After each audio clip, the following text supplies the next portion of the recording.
Hey guys, welcome back to Nerf Ops. Today we're going to be talking about Nerf Hyper. Oh yeah. Subscribe down below and let's get started. Now, in my opinion, Nerf Hyper is one of the more confusing Nerf series. And when I say confusing, I mean, why did Nerf decide to make such strange guns that shoot these little tiny rubber rounds? After quite a bit of thought, I realized why Nerf made this series, what's the purpose, and who it's competing against. But before we get into that, let's do a quick overview. As of right now, Nerf Hyper consists of 3 blasters since day one. One of them is a Nerf Percy's-like machine gun, one of them is a kind of shotgun style blaster, and the third one I do not own is a pistol. Now, what all 3 of these guns have in common is their capacity to hold loads of ammunition. Take the Siege 50 for example, which is a powerful shotgun that I can fire 50 times without reloading. These guns just spray ball rounds in every direction, which is, in my opinion, super cool. And tying into that, the next thing all 3 of these guns have in common is powerful impact. And when I say powerful impact, I mean Nerf rival standards.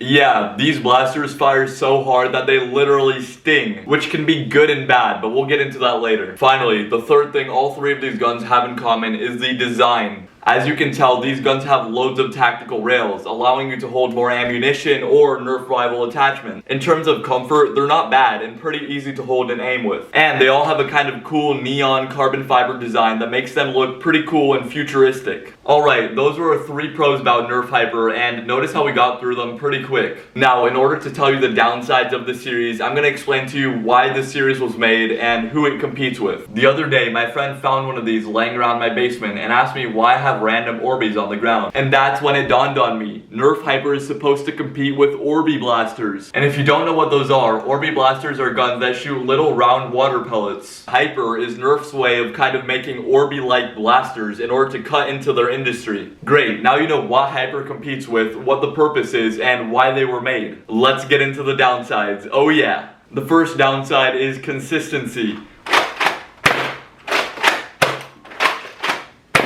In order to fire the Nerf Hyper Siege 50 without a completely full hopper, you have to aim the gun downward, prime it, and then fire it. And this still only works some of the time. Now, this may not seem like a big deal, but if you're running around in a Nerf battle and the balls aren't loading into the gun, that can be super annoying. Believe me, you don't want to stop every single time you have to fire, aim the gun downward, make sure they're getting into the hole, and then fire.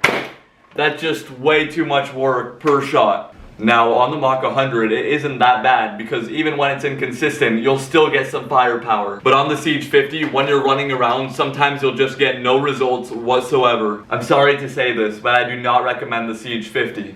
Now, getting into the second issue, and we'll keep it brief. The Nerf Mach 100 just drains D batteries. Ever since the Nerf Percy's, we know that Nerf can make rechargeable batteries. So it's disappointing that Nerf kind of cut costs and didn't include it with the Nerf Mach 100. I'd rather the Nerf Mach 100 be $20 more expensive so I wouldn't have to keep replacing these heavy D batteries. And if the rechargeable battery pack isn't included, at least sell it separately. I don't think I'm the only one who'd think it's worth buying. And finally, the third and last issue of these blasters isn't something you're expecting me to say. It's the fact that these guns sting so much when you're shot by them. And talking to Nerf, this issue isn't necessarily a problem for me, but it is for your target audience. And since these guns don't look nearly as aggressive as Nerf rival, you find younger kids holding Nerf Hyper guns and then ending up not using them because they just hurt too much. They're a little bit over the top painful, and I think that Nerf should advertise them so people know this before they buy them. So now that we got through all of our downsides, let's get into the conclusion. Are these guns impressive? Yes, they definitely are. Do they shoot hard? Do they shoot fast? Yes, they do. If they're worth it, that depends on you. A lot of people like the fact that these guns sting a little bit more because it makes the experience a little bit more real. And even though I don't recommend the Siege 50, the Nerf Hyper lineup isn't all bad, and the Mach 100 is loads of fun to use. And it goes on sale for around $30 or $40 a lot, which makes it pretty affordable. If you don't mind some of the inconsistency issues or buying new batteries, then yeah, Nerf Hyper is definitely an option out there. Unfortunately, unlike the Orbeez, which are biodegradable, these rounds are not, and will just get lost in your grass forever. Anyway, thanks for watching this video. If you enjoyed, please make sure to subscribe down below and give this video a big thumbs up. I'll see you next time.